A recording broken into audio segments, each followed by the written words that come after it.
Hi, everyone. David Bastel here, host of the Real Estate Edition podcast. Be sure to subscribe, rate, and write a review of our podcast wherever you're listening today. We're back for a sixth and final episode from our Live at Reality bonus series recorded in Niagara Falls at our conference back in February. Today's featured speaker is Tony Joe. Tony is a realtor from British Columbia, and he operates the Prime Real Estate team in Victoria. We asked Tony what are some of the biggest challenges for realtors in this new decade and how can they get ahead. But before we get to the interview, I want to share a few updates about AREA's We Have Your Back COVID-19 relief plan. AREA is proud to have partnered with LifeWorks by Morneau Chappelle, offering members and their families access to a 24/7 well-being solution. The program provides access to mental health and financial, physical, and social support programs. LifeWorks is available at no cost 24/7, 365 days a year and can help you and your family deal with a wide range of personal and work issues. For more information or to access the service, please visit www.areacovid19info.com/relief. AREA is also partnering with Royal Bank of Canada to help support you and your business, both through the current situation and as you take steps necessary to adapt to future success. RBC will be offering financial advice and exclusive webinars specific to AREA members. For more information about RBC support, visit www.areacovid19info.com/relief. And finally, I want to remind you to sign up for our popular Leadership 200 course, Becoming a Leader, which is now available online for free to all members until November 2020. Visit areacovid19info.com/relief to sign up today. Now, here's our interview with Tony Joe. You're listening to a special episode of The Real Estate Edition with host Dave Bastel and AREA President Sean Morrison.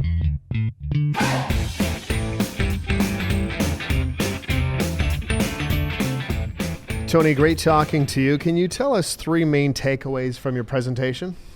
Well, we talked a lot about how we handle the frustrations that we have. We have frustrations with other agents. We have frustration with the business. We have frustration with, clients and consumers and stuff like that. And how overcoming them means we have to make some changes ourselves too.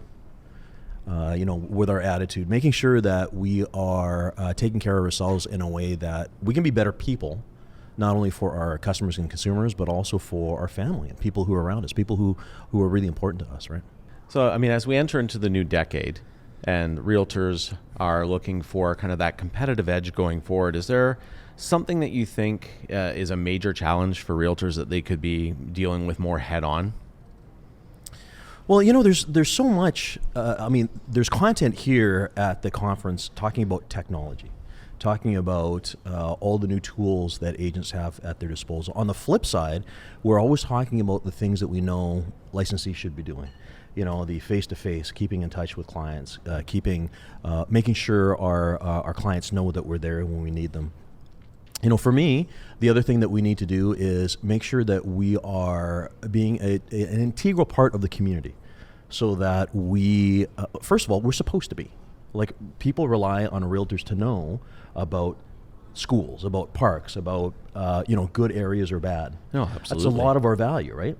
And a lot of that comes with the time that we can spend out there serving the community, not necessarily from the context of hoping to get business from it, but also just being part of your own community.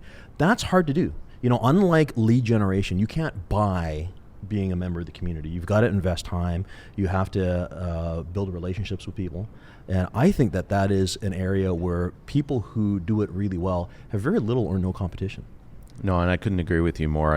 As you know, launched at the conference today was our Real Heart campaign. Yeah. And that goes down to the core of what we do. Realtors live in every community, both here in Ontario and in BC where you're from. And being a core part of that community is something, as you said, that you just can't replace. Yeah, and it is something that you can't just go out there today and grow. You can't just jump on it when you need to, right? You know, when a consumer says, how active are you in the community? You can't just develop that overnight. It is something that takes a lot of time. It's planting that seed and having it grow over time. How do you stay on top of your community?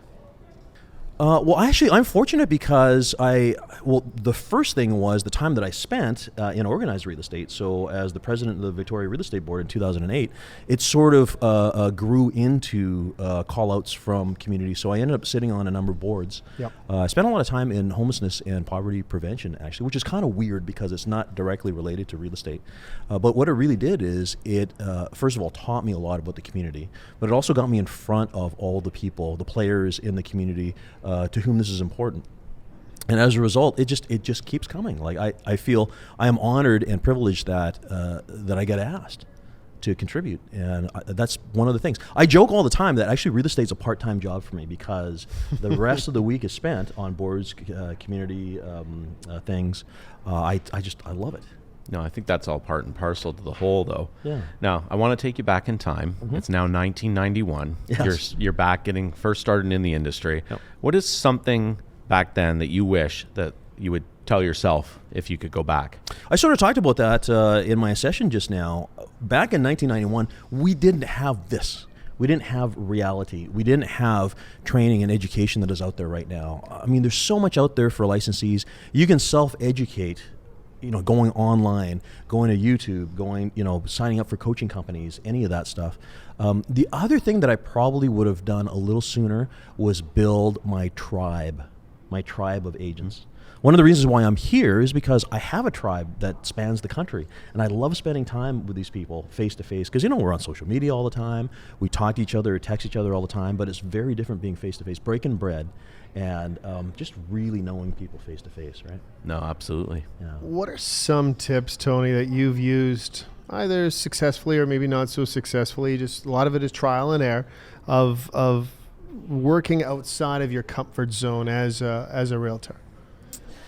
Yeah. Again, I mentioned that a little bit today, seeking failure, right? So we never know what our potential is until we hit that level where we fail. Is that failing in prospecting? Is it failing in keeping in touch with customers? That's how realtors figure out they failed with their database, is when their customers are buying or selling with other people, right? I love, that nervousness and that stress that you feel when you're going to do something else. Like I remember getting an assistant back in 2002 and then having a buyer agent in 2004. These are things that I didn't really want, but these are things that I was coached to do at the time. Again, coaching is a really important thing. Mm-hmm. But getting outside of the comfort level, because without direction and without urging, I would still be where I was before, which I think would be fine. But I look back now, it's been a very fulfilling life. This is one of the best things that this industry does for us, is it gives us all of this and all this opportunity. You mentioned social media. Are you very active on social media, and how do you handle that on a day-to-day? It's interesting because that's something that is different from the East to the West. Okay. Right? So in the East, there's a lot more activity on social. In the West, it's not like we aren't, but perhaps it's just the sheer population of the real estate community. I am active. Facebook is a larger one that we're on. I'm a member of a lot of groups. I like keeping up to date with what's happening over here. One of the things I typically do is I will do most of my posting when I'm waiting in line for something. Yeah. Like I'm at the grocery store or something, Yeah. or, just how to fill that time. Because I think it's also very important. We can't let these things consume us. Right? I often wonder, these people who are prolific posters, is like, how are they getting work done? Right? Yeah. So just filling the time. But it's like, what's next? There's always a what's next. Right? Yeah, certainly is. Tony Joe, thank you for joining us today. Thank you for spending some time. Yeah, it's been great. Visit aria.com/podcast for more information, links, and a full list of our episodes to date. New episodes are out the second Tuesday of every month.